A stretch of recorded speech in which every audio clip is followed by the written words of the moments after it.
Hello साथियों, आप सभी का फिर से स्वागत है हमारे इस YouTube चैनल पर। तो पिछली वीडियो में हमने देखा था रासायनिक अभिक्रिया एवं समीकरण चैप्टर को। उसमें हमने रासायनिक अभिक्रिया और रासायनिक समीकरण, संयोजन अभिक्रिया, वियोजन अभिक्रिया, विस्थापन और द्विविस्थापन अभिक्रिया के बारे में समझ लिया था। साथ ही हमने उसमें कुछ बेसिक को क्लियर किया था, जिसमें आपको तत्वों और कुछ महत्वपूर्ण मूलकों के नाम पता होने चाहिए और उसका जो संकेत है वो पता होना चाहिए। संकेतों की जानकारी हमने देखी थी उसमें। और उसके बाद हम देखे थे संयोजकता और कैसे कोई भी तत्व क्या करता है, अभिक्रिया करता है, और अभिक्रिया के दौरान कैसे किसी नए पदार्थ का निर्माण होता है, इसको हमने देखा था, जो कि फुल्ली संयोजकता के माध्यम से हो रहा था।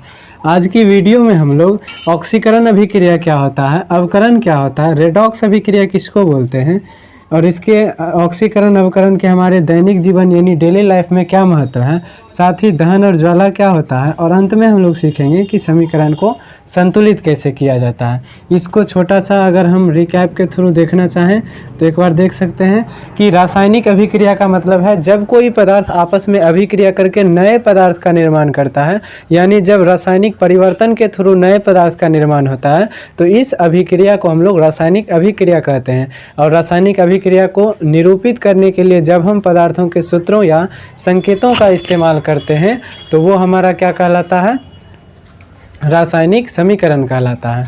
अब उसके बाद आता है संयोजन अभिक्रिया। एक ऐसी अभिक्रिया जिसमें केवल एक उत्पाद हो उसे हम लोग संयोजन अभिक्रिया कहेंगे, और एक ऐसी अभिक्रिया जिसमें केवल एक अभिकारक हो उसे हम लोग वियोजन कहेंगे। उसके बाद हमने देखा था किसके बारे में, विस्थापन के बारे में, या इसी को हम लोग एकल विस्थापन के नाम से भी जानते हैं।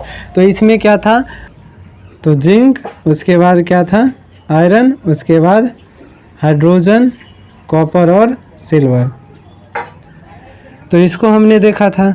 और तब देखे थे कि जो ये शक्तिशाली या फिर अधिक क्रियाशील तत्व है, ये कम क्रियाशील तत्व को इसके विलयन से अलग कर दे रहा है। जैसे एक रिएक्शन को हम देख सकते हैं, जैसे है Zn प्लस FeSO4। तो इसमें क्या होता था, तो जैसे इस रिएक्शन को हम लोग देखते हैं तो क्या है, Zn प्लस FeSO4।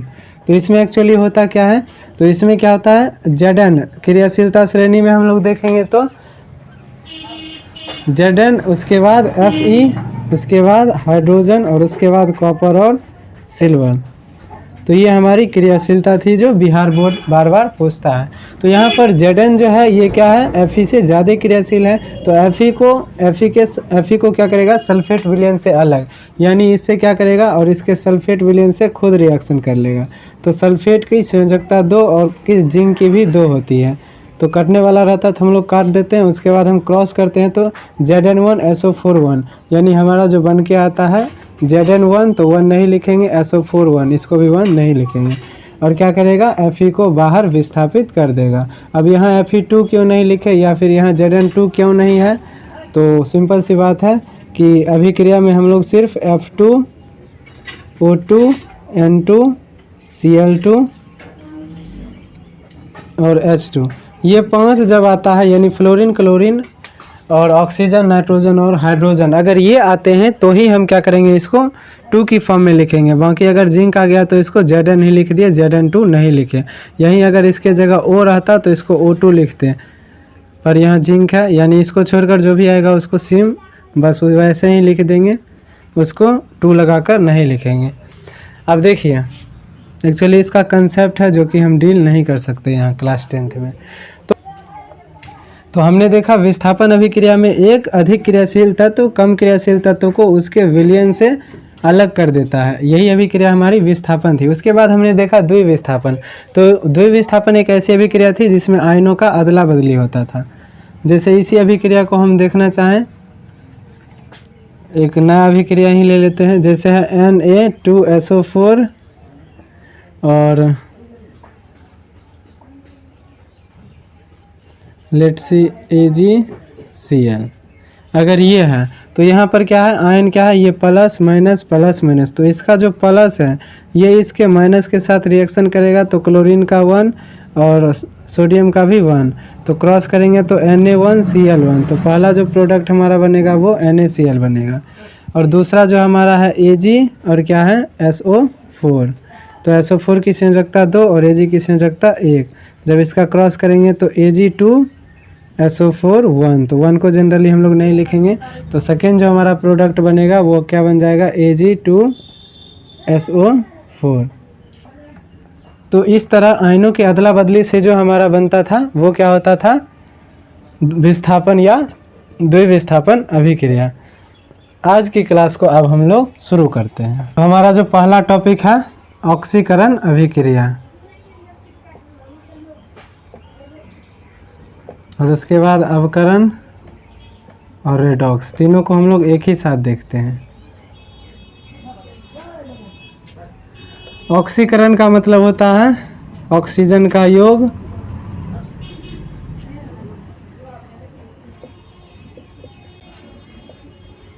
हाइड्रोजन का वियोग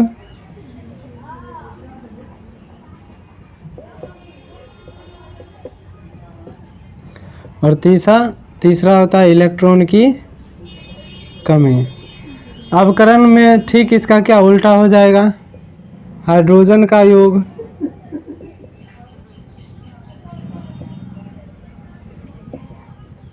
और दूसरा ऑक्सीजन का वियोग।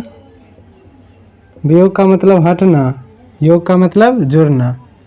ऑक्सीजन का वियोग और उसके बाद तीसरा जो हो जाएगा वो क्या हो जाएगा, इलेक्ट्रॉन की अधिकता। इलेक्ट्रॉन की कमी या इलेक्ट्रॉन की अधिकता वाला जो कंसेप्ट है वो क्लास 11th में दिया हुआ है। बाकी यहाँ पर हम लोग क्या करेंगे, ऑक्सीजन के योग या हाइड्रोजन के वियोग को देखेंगे और तब आइडेंटिफाई करेंगे कि ऑक्सीकरण हो रहा है या अवकरण। अब रेडॉक्स अभिक्रिया क्या होता है, इसमें है रेड ऑक्स यानी रिडक्शन और ऑक्सीडेशन। रिडक्शन और ऑक्सीडेशन यानी जब ऑक्सीकरण और अवकरण दोनों एक ही अभिक्रिया में होगा तो उसे हम लोग रेडॉक्स अभिक्रिया के नाम से जानते हैं। ऑक्सीकरण का दूसरा नाम उपचयन भी होता है और अवकरण का दूसरा नाम अपचयन भी होता है। तो हमने देखा ऑक्सीकरण का मतलब ऑक्सीजन का योग, हाइड्रोजन का वियोग या इलेक्ट्रॉन की कमी, और देखा अवकरण का मतलब हाइड्रोजन का योग, ऑक्सीजन का वियोग या इलेक्ट्रॉन की अधिकता। अब हम लोग कुछ अभिक्रिया को देखते हैं और उसमें हम लोग कैसे पता करेंगे कि किसका ऑक्सीकरण हो रहा है। तो हमको बस ये ध्यान में रखना है क्योंकि इलेक्ट्रॉन की कमी या अधिकता वाला जो कंसेप्ट है वो क्लास 11th में दिया हुआ है। हमारे 10th में ऑक्सीजन का योग या हाइड्रोजन का वियोग, ये वाले कंसेप्ट से ही क्वेश्चंस हो जाते हैं।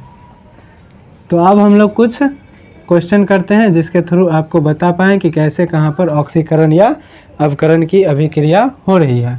ऑक्सीकरण का दूसरा नाम हम लोग अपचयन देते हैं और अवकरण का उपचयन देते हैं और अवकरण का अपचयन देते हैं।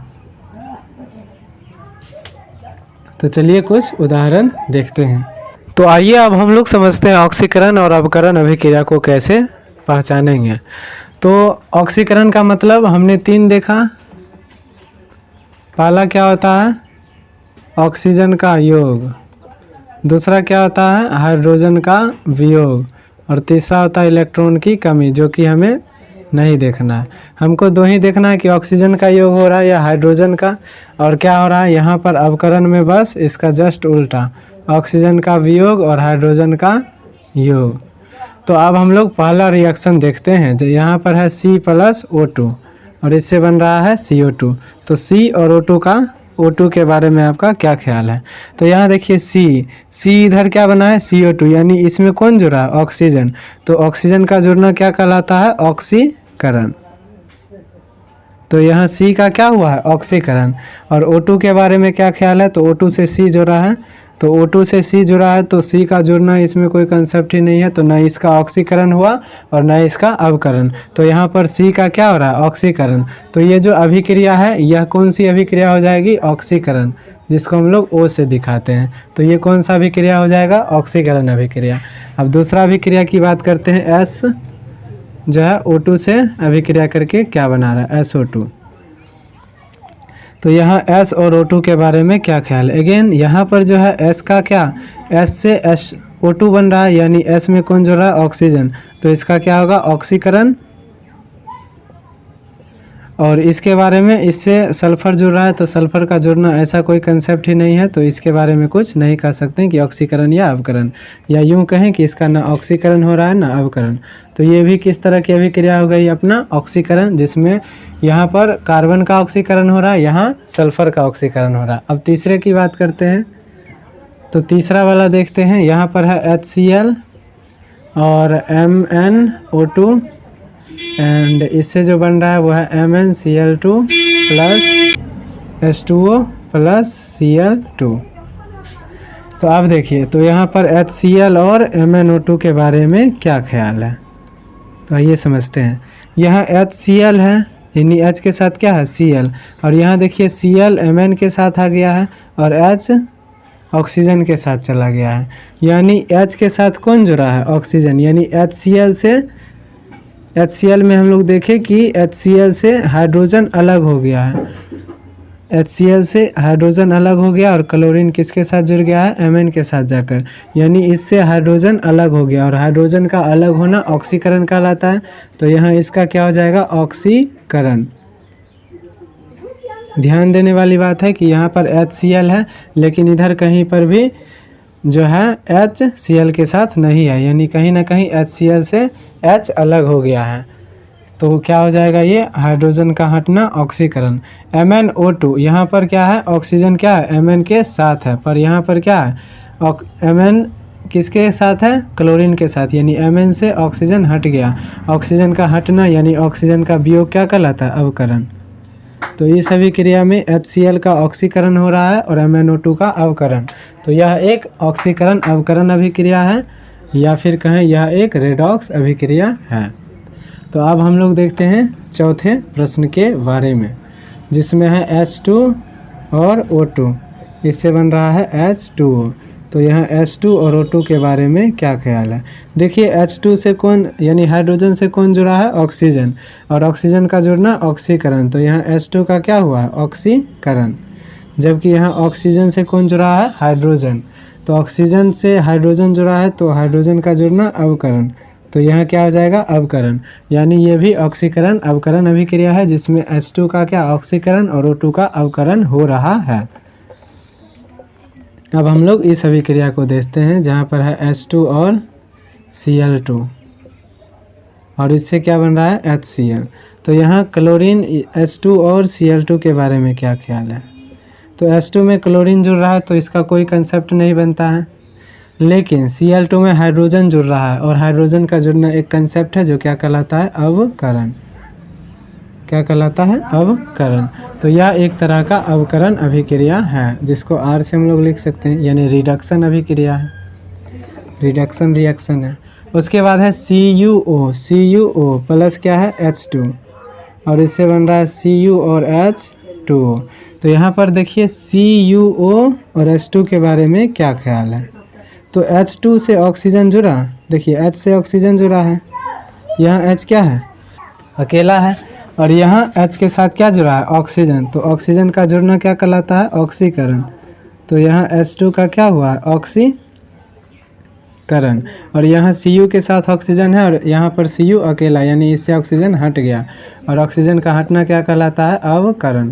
तो यहाँ पर CuO का अवकरण और H2 का ऑक्सीकरण हुआ, यानी यह क्या है एक ऑक्सीकरण अवकरण अभिक्रिया या फिर रेडॉक्स अभिक्रिया। उसके बाद है H2S प्लस Cl2 और इससे बन रहा है HCl प्लस S। अब यहाँ पर H2S और Cl2 के बारे में क्या ख्याल है। तो यहाँ हम लोग देखते हैं H2S में क्या हो रहा है H2S और इधर S अलग है, यानी इससे हाइड्रोजन अलग हुआ है और हाइड्रोजन का हटना ऑक्सीकरण कहलाता है, यानी ये इसका क्या हुआ है ऑक्सीकरण। अब है Cl2 और Cl2 यानी क्लोरीन इधर क्या H के साथ आ गया तो इसमें H जुड़ा है और H का जुड़ना क्या कहलाता है अवकरण, यानी हाइड्रोजन का योग अवकरण। तो यहाँ Cl2 का अवकरण हुआ और H2S का ऑक्सीकरण, तो ये भी एक तरह का रेडॉक्स यानी ऑक्सीकरण अवकरण अभिक्रिया है। अब हम लोग ZnO प्लस C से बने जो उत्पाद हैं इस पर बात करते हैं, Zn और CO। यहाँ पर देखिए ZnO और C के बारे में क्या ख्याल है।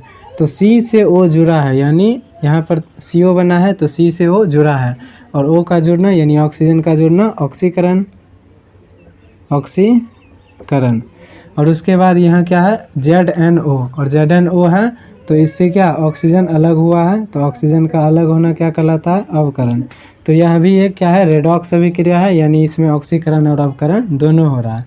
अब हम लोग इसको देखते हैं, तो है PbO+C और बनता है Pb+CO2। आइए देखते हैं। तो यहाँ पर आपको PbO और C के बारे में कहना है। तो PbO से ऑक्सीजन देखिए अलग हो गया, यहाँ PbO है, यहाँ Pb अकेले है, तो इससे ऑक्सीजन अलग हुआ तो क्या कहलाएगा, अवकरण। और यहाँ जो कार्बन है उसके साथ ऑक्सीजन जुड़ा है, तो ऑक्सीजन का जुड़ना क्या होगा, ऑक्सीकरण। तो आई होप कि ये भी आपको क्लियर हो गया होगा कि ये क्या है, PbO का क्या हो रहा है, अवकरण हो रहा है, और C का ऑक्सीकरण। तो ये भी एक रेडॉक्स अभिक्रिया है। अब हम लोग इस 3 रिएक्शन के बारे में देखते हैं, में जो है CaO+HCl और CaCl2 और क्या बन रहा है, H2O। तो इस अभिक्रिया के बारे में हम लोग देखते हैं।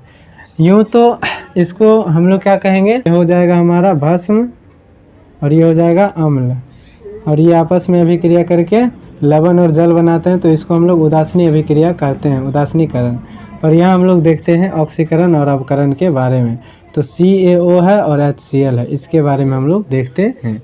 तो आइए समझते हैं। तो CaO यहाँ पर कैल्शियम ऑक्सीजन के साथ है, और यहाँ से कैल्शियम दूसरे के साथ है, यानी कहीं ना कहीं कैल्शियम से ऑक्सीजन बेचारा जुदा हो गया। और जैसे ही ऑक्सीजन जुदा हो गया तो उसको हम लोग क्या कहेंगे, ऑक्सीजन का हटना, अवकरण। क्या हो जाएगा, अवकरण। और यहाँ HCl है, तो HCl में क्या है, HCl है, और यहाँ Cl के साथ हाइड्रोजन नहीं है, यानी कहीं ना कहीं HCl में Cl के साथ हाइड्रोजन हट गया, और हाइड्रोजन का हटना क्या कहलाता है, ऑक्सीकरण, ऑक्सीकरण। तो यहाँ पर HCl का ऑक्सीकरण हो रहा है और CaO का अवकरण हो रहा है। तो ये भी एक तरह का क्या है, रेडॉक्स अभिक्रिया है, या उसको हम लोग क्या कर सकते हैं, ऑक्सीकरण अवकरण अभिक्रिया, क्योंकि ऑक्सीकरण भी हो रहा है और अवकरण भी हो रहा है। अब हम लोग इसको समझते हैं। तो यहाँ पर NaOH और HCl के बारे में क्या ख्याल है आपका, उसको समझते हैं। तो जैसे NaOH है तो यहाँ पर क्या है, इसमें ऑक्सीजन है, परंतु यहाँ पर NaOH यानी Na के साथ ऑक्सीजन नहीं है। तो कहीं ना कहीं Na से ऑक्सीजन हटा है, यानी इस यौगिक से ऑक्सीजन हटा है, और जिस यौगिक से ऑक्सीजन हटता है उसका होता है अवकरण। तो ई हो जाएगा इसका अवकरण। और यहाँ है HCl, और यहाँ पर देखिए Cl के साथ H नहीं है यहाँ, तो कहीं ना कहीं हाइड्रोजन हटा है, और हाइड्रोजन का वियोग क्या कहलाता है, ऑक्सीकरण, ऑक्सीकरण करण। तो यहाँ पर HCl का ऑक्सीकरण हो रहा है और NaOH का अवकरण। तो ये भी एक तरह का रेडॉक्स अभिक्रिया होगा। अब हम लोग इस अभिक्रिया के बारे में बात करते हैं। तो यहाँ पर CaCO3 एक ही पदार्थ है, इसके बारे में आपको बताना है। तो इससे ऑक्सीजन अलग हुआ क्या, देखिए Ca से ऑक्सीजन अलग हुआ, नहीं। कार्बन से हुआ, नहीं। तो न इसका ऑक्सीकरण हुआ, न ऑक्सीकरण, न अवकरण। तो इसके बारे में क्या ख्याल है आपका, यही कि ना इसका ऑक्सीकरण हुआ और ना ही इसका क्या अवकरण हुआ। तो हमने ऑक्सीकरण और अवकरण अभिक्रिया को देख लिया, और कैसे बनाएंगे इसको भी हमने देख लिया। सबसे पहले हम क्या करेंगे, जो हमारा अभिकारक है उसको लिख लेंगे, और तब देखेंगे कि इसमें क्या हो रहा है। कि अगर हाइड्रोजन जुड़ रहा है तो हो जाएगा क्या, अवकरण। अगर हाइड्रोजन हट रहा है तो क्या हो जाएगा, ऑक्सीकरण, ऑक्सीकरण। तीसरा, अगर ऑक्सीजन जुड़ रहा है तो ऑक्सीकरण, ऑक्सीकरण। और अगर क्या हो रहा है, ऑक्सीजन हट रहा है तो अवकरण। बस ये 4 चीज़ अगर आपको ध्यान में है, अगर आपके ध्यान में ये 4 चीज़ें हैं तो आप ऑक्सीकरण अवकरण अभिक्रिया को बहुत ही आसानी के साथ आइडेंटिफाई कर सकते हैं। अब हम लोग अपने दैनिक जीवन में ऑक्सीकरण और अवकरण के जो उपयोग हैं उसको देखते हैं। तो अब हम लोग समझते हैं ऑक्सीकरण अवकरण अभिक्रिया के दैनिक जीवन में महत्व। तो इसमें सबसे पहला टॉपिक है हमारा भोजन का पचना। तो जैसे हम लोग क्या करते हैं, जो हम लोग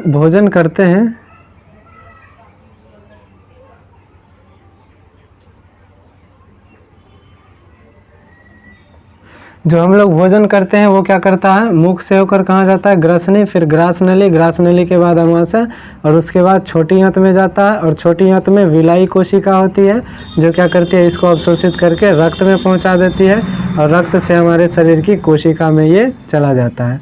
अब कोशिका में जो हम भोजन करते हैं वो लास्ट में ग्लूकोज के रूप में जमा रहता है, जिसका कि सूत्र होता है C6H12O6। तो भोजन के पचने का मतलब है कि ये जो ग्लूकोज है इसको हम लोग ग्रहण क्यों किए, खाना हम इसलिए खाते हैं ताकि उससे हमें क्या, ऊर्जा की प्राप्ति हो सके। तो इसलिए इस ग्लूकोज पर जब हम जो सांस लेते हैं ऑक्सीजन, वो क्या करता है, अभिक्रिया करता है, तो इसको तोड़ देता है और उसके फलस्वरूप क्या बनाता है, ऊर्जा बनाता है। यानी हम लोग क्या कहेंगे हमारे दैनिक जीवन में, और देखिए यहाँ पर ऑक्सीजन इससे जुड़ रहा है तो ये एक तरह का ऑक्सीकरण अभिक्रिया है ना। तो यहाँ पर हम लोग क्या कहेंगे, तो ये ऑक्सीकरण का महत्व में आ जाता है कि भोजन का पचना यानी ग्लूकोज के ऑक्सीकरण से क्या ऊर्जा का निर्माण होना क्या कहलाता है, भोजन का पचना कहलाता है। और यह एक ऑक्सीकरण के थ्रू होता है, यानी यह ऑक्सीकरण अवकरण अभिक्रिया का महत्व को दर्शाता है। अब दूसरा है हमारा भोजन का दुर्गंधित होना, यानी भोजन का क्या, बदबूदार होना। तो जब हम क्या करते हैं, खाना को बहुत अधिक समय तक छोड़ देते हैं तो क्या होता है, वो धीरे धीरे बासी हो जाता है और धीरे धीरे खराब होकर सड़ जाता है। तो जब वो सड़ता है तो सड़ने का मतलब है कि जो भी खाना है हमारा, उसका क्या, वायु के उपस्थिति में यानी ऑक्सीजन की उपस्थिति में कुछ सूक्ष्मजीव की अभिक्रिया से ये सड़ जाता है। तो क्या कहेंगे, भोजन को जब लंबे समय तक छोड़ देते हैं तो सूक्ष्मजीवों द्वारा ऑक्सीजन के साथ अभिक्रिया कराकर उन चीज़ों को सड़ा दिया जाता है। और सड़ाने की प्रक्रिया यानी उसको दुर्गंधित करने की प्रक्रिया क्या है, ऑक्सीकरण के बिना संभव नहीं है। तो खाना का दुर्गंधित होना भी ऑक्सीकरण अवकरण के हमारे दैनिक जीवन में एक महत्व को दर्शाता है। तो अब हम लोग तीसरा चीज़ देखते हैं, संक्षारण। संक्षारण का मतलब होता है जो हमारा धातु है, जैसे हम लोग एक लोहा का उदाहरण लेते हैं तो लोहा का संकेत हमारा क्या होता है, Fe होता है। अब लोहा जब क्या करता है, जल से भी क्रिया करता है तो Fe3O4 बनाता है और H2 बाहर हो जाता है। और लोहा जब क्या करता है, ऑक्सीजन से भी क्रिया करता है तो Fe2O3 बनाता है। इसको आपको ध्यान में रख लेना है। तो देखिए जब लोहा क्या करता है, लोहा को हम लोग नमी यानी पानी की कुछ मात्रा में रख देते हैं और क्या, हवा इसको मिल जाता है। तो जब लोहा को दो चीज़ मिल जाता है, नमी और हवा, तो लोहा क्या करता है, पानी से भी क्रिया करके क्या बना लेगा, Fe3O4, और इसी को हम लोग बोलते हैं जंग। तो लोहे में जंग लगना या कहेंगे किसी धातु का खराब होना, किसी धातु का ऑक्सीजन से भी क्रिया करके ऑक्साइड में बदल जाना या किसी धातु में जंग लगना संक्षारण कहलाता है। तो संक्षारण से हमारी धातु का हानि होता है। और जैसे लोहा के संक्षारण की बात करें तो लोहा के संक्षारण को हम लोग जंग लगना भी कहते हैं। अगर लोहा को नमी और हवा में रखा जाए तो लोहा ऑक्सीजन से अभिक्रिया करके Fe3O4 बनाता है, जो कि क्या है, जंग है। और इसी से क्या होता है, लोहे का संक्षारण हो जाता है। तो संक्षारण एक ऐसी प्रक्रिया है जिससे क्या होते हैं, धातु के ऑक्सीकरण होते हैं और उसमें जंग लग जाता है। उसके बाद हम लोग दहन की बात करते हैं। तो अब हम लोग सीधे दहन का मतलब, जैसे कि कोई भी ईंधन है वो किसकी उपस्थिति में जलता है, ऑक्सीजन की उपस्थिति में। तो बिना ऑक्सीजन का दहन नहीं हो सकता है। तो ऑक्सीकरण अवकरण अभिक्रिया के महत्व में क्या कहेंगे, दहन एक ऐसी अभिक्रिया है जो बिना ऑक्सीकरण का संभव नहीं है। दहन में ईंधन जो होते हैं, ईंधन मुख्य रूप से क्या होते हैं, हाइड्रोकार्बन होते हैं, यानी उसमें हाइड्रोजन और कार्बन होता है। और इसकी क्या होती है, ऑक्सीजन से जब अभिक्रिया होती है तो कार्बन ऑक्सीजन से भी क्रिया करके CO2 बना लेता है और हाइड्रोजन ऑक्सीजन से भी क्रिया करके H2O बना लेता है, जो कि जलवाष्प के रूप में बाहर निकल जाता है। तो ईंधन के दहन से हमेशा ही CO2 और क्या बनता है, H2O यानी जलवाष्प बनता है। तो ये भी एक तरह का क्या है, ऑक्सीकरण अभिक्रिया है। आइए तो अब हम समझते हैं दहन और ज्वाला के बारे में। तो दहन का मतलब क्या होता है? ईंधन आपको पता ही होगा, एक ऐसा पदार्थ जिसके जलने से ऊष्मा और प्रकाश बने उसे ईंधन कहते हैं, या इसी को हम लोग ज्वलनशील पदार्थ भी बोलते हैं, ज्वलनशील पदार्थ। यह मुख्य रूप से क्या होता है? एक हाइड्रोकार्बन होता है। ये क्या होता है? हाइड्रोकार्बन। हाइड्रोकार्बन का मतलब इसमें हाइड्रोजन और कार्बन होता है। तो जब इस ईंधन की अभिक्रिया ऑक्सीजन से कराई जाती है तो इसमें जो H है यानी हाइड्रोजन, वो क्या करता है? ऑक्सीजन से अभिक्रिया करके H2O बनाता है जो कि जलवाष्प के रूप में बाहर निकलता है। और एक होता है जो कार्बन, वो ऑक्सीजन से अभिक्रिया करके क्या बनाता है? CO2 बनाता है जो कि गैस के रूप में बाहर निकलता है। तो पूछेगा ईंधन के दहन से क्या बनता है? तो क्या कहेंगे? ईंधन के दहन से जलवाष्प और CO2 गैस का निर्माण होता है।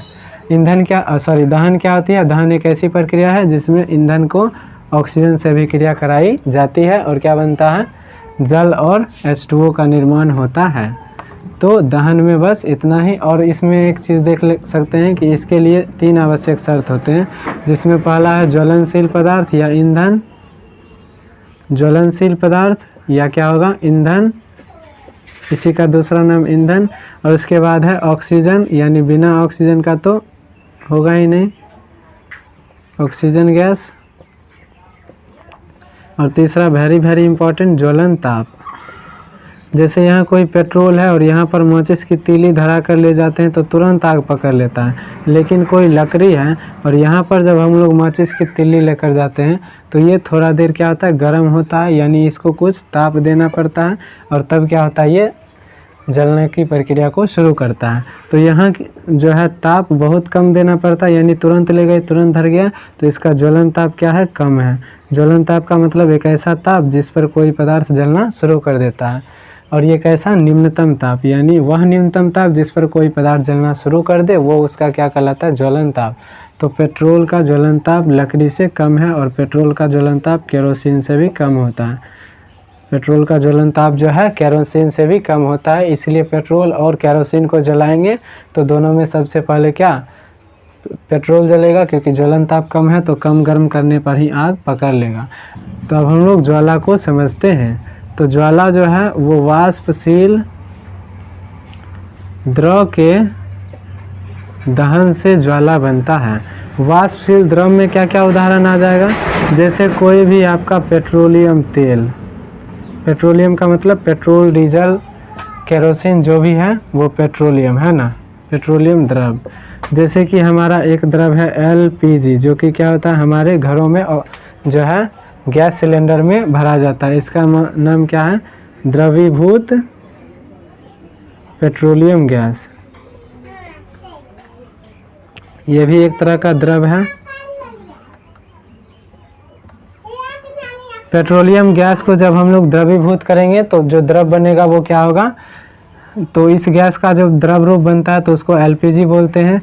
LPG हमारे घरों में गैस सिलेंडर में रहता है जिसको, तो ये भी क्या है? एक द्रव है। और एक ऐसा द्रव जो क्या करे? जलकर क्या करता है? जो जल सकता है उसे हम लोग कहते हैं क्या? वाष्पशील द्रव। वाष्पशील का मतलब जो जलकर वाष्प रूप में आ सकता है उसे हम लोग क्या कहते हैं? वाष्पशील द्रव। तो इसमें उदाहरण क्या हो जाएगा? पेट्रोलियम द्रव, जिसमें क्या आ जाता है? पेट्रोलियम द्रव में पेट्रोल, डीजल, केरोसिन ये सब आ जाता है। उसके बाद LPG आ जाता है, यानी द्रवीभूत पेट्रोलियम गैस। अब LPG में मुख्य रूप से कौन कौन से गैस होते हैं? तो मीथेन गैस, मीथेन, इथेन और प्रोपेन। मुख्य रूप से इसमें 3 गैस होते हैं, मीथेन, इथेन और प्रोपेन गैस होते हैं। और देखिए इसमें कोई महक नहीं होता है, तो कहीं अगर गैस लीकेज होगा तो कैसे पता चलेगा? इसके लिए इसमें एथिल मरकैप्टन मिलाया जाता है। एथिल मरकैप्टन, एथिल मरकैप्टन का सूत्र होता है C2H5SH। ये एथिल मरकैप्टन का सूत्र होता है। इसको इसलिए मिलाते हैं ताकि कहीं गैस लीकेज हो तो हम लोग सूंघ करके बता पाएँ कि हाँ कहीं गैस लीक हो रहा है, और हम तब एक क्या कर सकते हैं? उसको बचाने का उपाय कर सकते हैं। तो दूसरा LPG भी है, वो भी हमारा वाष्पशील द्रव है। तीसरा चीज़ हम लोग देखते हैं मोम। मोम को जब आप जलाते होंगे तो आपको पता है वो दहन से पहले यानी जलने से पहले क्या होता है? द्रव रूप में आता है। और ऐसा द्रव, और वो एक ऐसा द्रव है जो बाद में जल भी जाता है, यानी ज्वलनशील द्रव है। तो वाष्पशील द्रव का मतलब एक ज्वलनशील द्रव जो जलेगा, है ना। तो मोम को भी जब हम लोग गर्म करते हैं तो द्रव रूप में आता है, फिर ये क्या करता है, जलता है। तो ये भी क्या हो जाएगा, वाष्पशील द्रव का उदाहरण, यानी इससे भी ज्वाला बनेगा। उसके बाद हमारे घरों में जो दिया या दीपक रहता है, जिसमें क्या देते हैं हम लोग, सरसों का तेल, वो भी हमारा वाष्पशील द्रव है। तो ज्वाला का निर्माण किससे होता है, वाष्पशील द्रव से। और वाष्पशील द्रव का उदाहरण पेट्रोलियम, जैसे पेट्रोलियम द्रव हो गया, जैसे केरोसिन, पेट्रोल, डीजल, वो सब। एलपीजी हो गया जो हमारे घर के सिलेंडर में रहता है, मोम हो गया और दीपक हो गया।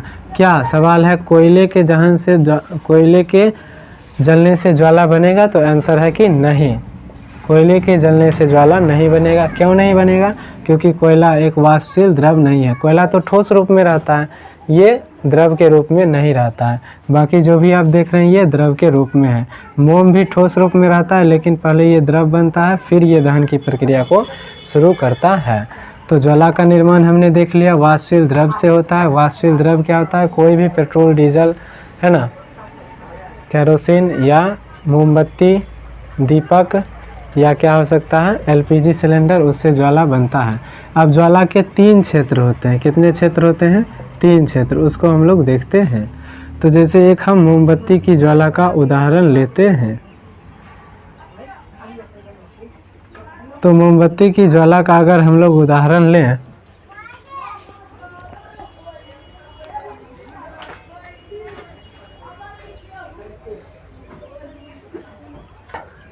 तो मोमबत्ती की ज्वाला का अगर उदाहरण ले, तो सबसे बाहर वाले क्षेत्र को बाहरी क्षेत्र बोला जाता है, बीच वाले क्षेत्र को मध्य क्षेत्र बोला जाता है, और अंदर वाले क्षेत्र को आंतरिक क्षेत्र बोला जाता है।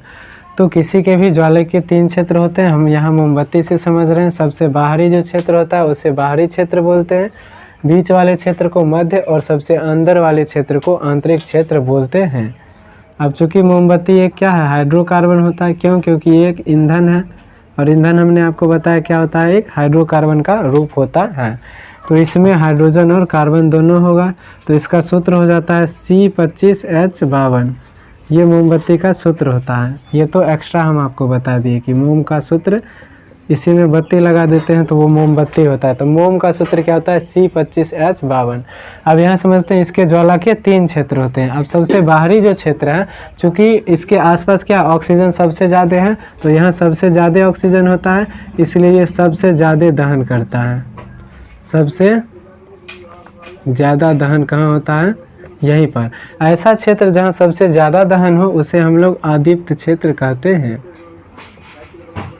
अदीप्त या अदीप्त भी लिखा रहता है, या प्रदीप्त भी कहीं कहीं लिखा रहता है, सॉरी अप्रदीप्त भी लिखा रहता है। तो अदीप्त, अप्रदीप्त या अदीप्त अगर क्षेत्र की बात करें तो वो हमारा ज्वाला का बाहरी क्षेत्र होता है। क्यों, क्योंकि यहाँ सबसे ज़्यादा दहन होता है। सबसे ज़्यादा दहन होने का कारण क्या है, क्योंकि इसके आसपास ऑक्सीजन जो है सबसे ज़्यादा मिलता है, इसीलिए इसकी जो ज्वाले का रंग होता है वो नीला होता है। इसीलिए बाहरी क्षेत्र को नीला क्षेत्र के नाम से भी जाना जाता है। उसके बाद हम लोग मध्य क्षेत्र की बात करते हैं। तो मध्य क्षेत्र में बाहरी की अपेक्षा ऑक्सीजन थोड़ा कम मिलेगा, तो यहाँ पर दहन होता है पर कम दहन होता है, दहन कम होता है। तो दहन जब कम होता है तो यहाँ पर जो है पदार्थ के कण का वाष्पन हो जाता है। कण का क्या होता है, वाष्पन। और जब कण का वाष्पन होता है तो चमकीला या पीला क्षेत्र बनता है। जब कण का क्या हो, वाष्पन हो, तो चमकीला या पीला क्षेत्र बनता है। तो मध्य क्षेत्र को हम लोग चमकीला या पीला क्षेत्र भी कहते हैं। क्यों, क्योंकि यहाँ पर ऑक्सीजन बाहरी क्षेत्र की अपेक्षा थोड़ा कम होता है, तो दहन की प्रक्रिया थोड़ा कम होता है, जिसके वजह से कणों का क्या होता है, वाष्पन। अब ये कण कौन हो जाएंगे, कार्बन और हाइड्रोजन के कण। अब देखिए आंतरिक क्षेत्र की बात करें तो यहाँ पर कार्बन के कण बिना जले अवस्था में रहते हैं। कार्बन के जो कण होते हैं ये क्या होते हैं, बिना जले अवस्था में रहते हैं। तो बिना जले अवस्था में कहाँ में रहते हैं, आंतरिक क्षेत्र में, इसीलिए ये काले रंग का होता है। आंतरिक क्षेत्र किस रंग का होता है, काले रंग का होता है। तो आंतरिक क्षेत्र को काला क्षेत्र भी कहते हैं, मध्य क्षेत्र को पीला और चमकीला क्षेत्र भी कहते हैं, बाहरी क्षेत्र को नीला क्षेत्र भी कहते हैं। साथ ही मध्य क्षेत्र को दीप्त या प्रदीप्त क्षेत्र भी कहते हैं। इसी में अगर अ लगा देंगे तो वो हो जाएगा हमारा बाह्य क्षेत्र, लेकिन अ हटा देंगे तो वो हो जाएगा मध्य क्षेत्र। दीप्त या प्रदीप्त का मतलब है कि जिसमें सबसे ज़्यादा दहन नहीं होता है पर दहन की प्रक्रिया जो है वो होती है। तो ज्वाला के मध्य क्षेत्र में दहन होता है पर सबसे ज़्यादा नहीं होता है। क्यों? क्योंकि सबसे ज़्यादा ऑक्सीजन बाहरी क्षेत्र को मिलता है, इससे थोड़ा कम इसको, और इसको तो बिल्कुल ही नहीं मिलता है। तो ऑक्सीजन के अभाव में यहाँ पर कार्बन के कण या हाइड्रोजन के कण यानी पदार्थ के कण नहीं जल पाते हैं, तो कार्बन के कण बिना जलीय अवस्था में रहते हैं। इसीलिए जब देखिएगा ज्वाला इधर उधर नहीं जा रहा यानी स्थिर है, तो इसके ऊपर अगर हम कांच का प्लेट ले जाते हैं तो उस पर अंदर से क्या करता है, काला परत बन जाता है। वो जो काला परत होता है वो बिना जले कार्बन के ही कण होते हैं। तो आशा करते हैं कि आज की जो ये वीडियो है ये आपको समझ आया होगा। नेक्स्ट क्लास में हम लोग समीकरण को कैसे संतुलित करते हैं उसको भी देख लेंगे और बहुत अच्छे से उसको कवर कर लिया जाएगा। तो मिलते हैं अगले वीडियो में, तब तक के लिए जय हिंद।